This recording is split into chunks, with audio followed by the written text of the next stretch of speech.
Bonjour, chers étudiants et étudiantes de l'Institut Averroès. Ravi de vous retrouver encore une fois dans une nouvelle capsule de formation. Je me présente, mon nom est Madame Naïma El Hassani, formatrice au sein de l'Institut Averroès Plus Marrakech. Donc, sans tarder, je fais juste un petit retour sur ce qu'on a vu jusqu'à présent, la première séance. Selon le plan de cours, ben, on a passé au travers les définitions, les objectifs du système d'information sanitaire, son importance et son rôle dans l'information sanitaire. On a terminé par les objectifs de ce système-là. Aujourd'hui, on va attaquer deux éléments importants du système d'information sanitaire, à savoir le, le processus de ce système-là, puis le fonctionnement de ce système d'information sanitaire. La semaine prochaine, on va se retrouver pour parler des différents modes de collecte de données, les critères d'un bon système d'information sanitaire et l'évaluation de ce système-là et comment on peut apporter de l'amélioration. Bien sûr, la dernière séance sera consacrée aux indicateurs et aux rapports. Sans tarder, on va démarrer notre deuxième séance. Comme on l'a mentionné auparavant, on va parler du processus de la gestion du système d'information sanitaire. On se pose tous la question, à quoi consiste ce système d'information sanitaire? En premier lieu, il analyse les éléments dont il faut assurer la gestion, ainsi que les influences auxquelles ils sont soumis. Donc, avant de commencer quoi que ce soit, on va analyser l'information. On va pas se lancer dans n'importe quoi tant si longtemps on se met pas la tête sur les éléments qu'on reçoit puis qu'on les analyse, on les décortique adéquatement pour s'assurer qu'on reçoit la bonne information. En deuxième lieu, ce processus de gestion consiste à déceler et former les problèmes présents et futurs afin d'en apprécier l'importance et de fixer des objectifs et des buts à l'action. Donc, on essaye de former les problèmes et on les catégorise en problèmes majeurs, en problèmes mineurs ou bénins, puis par la suite, on va fixer des objectifs et des buts à atteindre. Si je donne l'exemple dans notre contexte actuel du COVID, ce problème-là ou ce pandémie-là, sûrement, elle est catégorisée comme un problème majeur.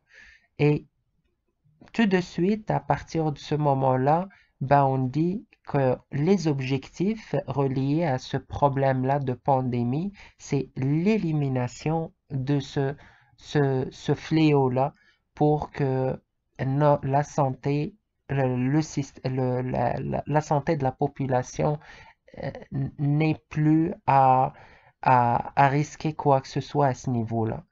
Si on regarde au niveau du troisième élément, définir les moyens à mettre en œuvre pour atteindre les objectifs, les analyser et faire un choix entre eux.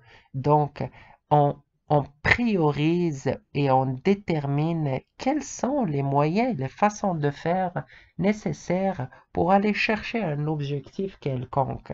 Donc, on va essayer d'aller chercher les ressources matérielles, les ressources financières, les processus, les façons de faire. On va choisir entre ces éléments-là ceux qui sont les meilleurs pour atteindre nos objectifs qu'on a déterminés auparavant. Si on passe au quatrième point, le processus de la gestion, il nous aide à obtenir les ressources matérielles, financières et en personnel nécessaires à la mise en œuvre des moyens d'action choisis. Si je reviens toujours au contexte du COVID, le matériel nécessaire, ben, on parle des respirateurs artificiels. On va aller les chercher, on va aller s'approvisionner et les installer dans nos différents hôpitaux. On va aller chercher les, les ressources financières. Bien évidemment, le ministère de la Santé va parler avec le ministère des Finances, puis on va dire, regardez, on a besoin de tels moyens financiers pour pouvoir radier cette pandémie de COVID. Donc, ce type d'information va venir du système d'information sanitaire qui va évaluer c'est quoi nos besoins financiers et qu'on va aller cogner à la porte du ministère des Finances et lui demander ces montants-là. Donc, c'est de cette façon-là que ça fonctionne. Aussi, en termes de personnel, on va dire, c'est combien d'infirmiers, c'est combien de docteurs on a de besoin. On va aller chercher le nombre d'hôpitaux nécessaires. On va essayer de dire, voici les hôpitaux qui vont être dédiés à radier cette pandémie-là. Voici les blocs qui vont être utilisés ou les secteurs de ces hôpitaux qui vont être utilisés et dédiés à la radiation ou au traitement des malades du COVID. Cinquième élément, définir les tâches qui incombent aux organismes, individus et groupes intéressés afin de tirer le meilleur parti possible des compétences de chacun. Sixième élément, motiver les intéressés pour les emmener à accepter les objectifs fixés et à s'employer à les atteindre par les moyens choisis. Donc, on va aller motiver les différentes parties prenantes qui vont jouer un rôle important de, de, de loin ou de proche dans la radiation de ce phénomène-là de COVID. Euh, Puis on va aller les motiver.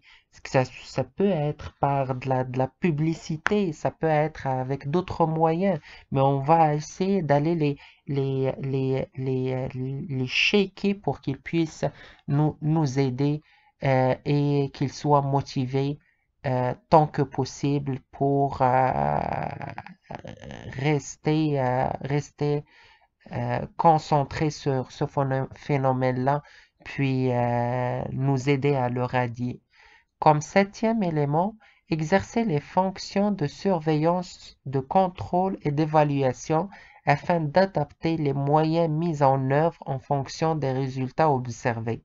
Donc, c'est sûr que quand on va déployer des façons de faire pour aller combattre, toujours, je reviens à l'exemple du problème du COVID, on ne peut pas juste aller déployer des façons de faire et des méthodes sans qu'on les contrôle, ces méthodes-là, puis on surveille l'évolution de ce qu'on met en place. Si on ne se remet pas en question, puis on se dit, est-ce qu'on est sur le bon chemin ou pas, ben, on peut frapper un mur à un moment donné. Donc, à chaque fois, là, on fait de la surveillance et du contrôle avec le système d'information sanitaire pour avoir toujours l'heure juste.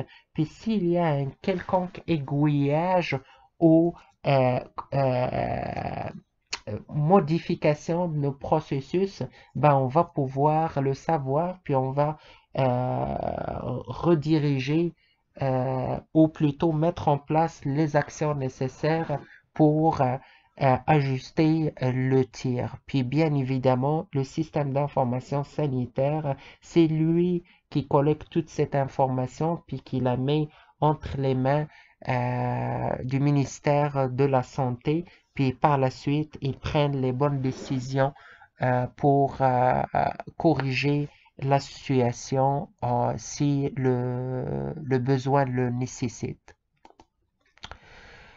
On attaque maintenant le deuxième point, qui est le sixième dans l'unité de formation, le fonctionnement du système d'information sanitaire. Ce fonctionnement-là est divisé elle est divisée en trois niveaux. Il y a le niveau central, il y a le niveau intermédiaire, puis il y a le niveau local. Comment je peux vous expliquer ça là? C'est l'exemple, c'est comme si on prend un arbre, puis on le divise en trois parties. Il y a la partie racine, il y a la partie tronc, puis il y a la partie branche et feuilles. Si j'ai à faire une comparaison entre un arbre puis le fonctionnement du système d'information sanitaire, je vous dirais que les racines, c'est le niveau central. C'est le centre névralgique du système d'information sanitaire. Tout se décide là. C'est à partir de là qu'on prend les bonnes décisions. Donc, en d'autres termes, le niveau central coordonne, centralise, analyse, conserve, actualise et diffuse l'information sanitaire. Comme deuxième rôle, elle a la conception des procédures et des mécanismes uniformes de notification des données, d'enregistrement et d'utilisation. Comme troisième point, il recueille les données au moyen d'enquêtes spéciales. Comme quatrième fonction, le niveau central concourit à l'accomplissement des obligations tant nationales qu'internationales en matière d'information sanitaire. Revenons à notre histoire d'arbre. On a dit l'arbre, si on le divise, on va le diviser en trois morceaux. Les racines qu'on a comparées avec le niveau central, il y a le parti tronc de l'arbre qui est le niveau intermédiaire. Puis lui, il joue trois rôles. Il centralise les rapports de formation sanitaire, il analyse, compile, puis actualise les données statistiques, puis il notifie les événements importants aux intéressés pour actions éventuelles et envoyer les rapports au bureau central de la statistique. Donc, il joue le rôle intermédiaire entre le niveau central puis le niveau local.